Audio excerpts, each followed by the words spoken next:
கோவை மாநகராட்சி சார்பில் மாநகராட்சி உயர் அதிகாரிகள், அலுவலர்கள், பணியாளர்கள் மற்றும் மாநகராட்சி பள்ளி ஆசிரியர்களுக்கான விளையாட்டுப் போட்டிகள் நடைபெற்றன.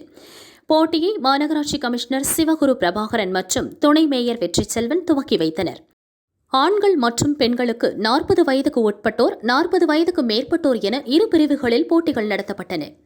ஆண்களுக்கு கிரிக்கெட், கால்பந்து, வாலிபால், செஸ், இறகுப்பந்து ஆகிய போட்டிகளும், பெண்களுக்கு த்ரோபால், டென்னிகாய்ட், செஸ், கேரம், இறகுப்பந்து உள்ளிட்ட போட்டிகளும் நடத்தப்பட்டன.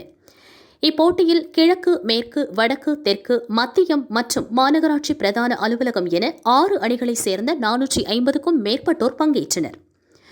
40 வயதுக்கு உட்பட்டோருக்கான போட்டிகள் புதன் காலை துவங்கியது. தொடர்ந்து ஜூலை 26ஆம் தேதி 40 வயதுக்கு மேற்பட்டோருக்கான போட்டிகள் நடக்கிறது. கால்பந்து முதல் சுற்று போட்டியில் மேற்கு மண்டல அணி 4-1 என்ற கோல் கணக்கில் பிரதான அலுவலக அணியை வீழ்த்தியது. தெற்கு மண்டல அணி 4-1 என்ற கோல் கணக்கில் கிழக்கு மண்டல அணியை வீழ்த்தியது.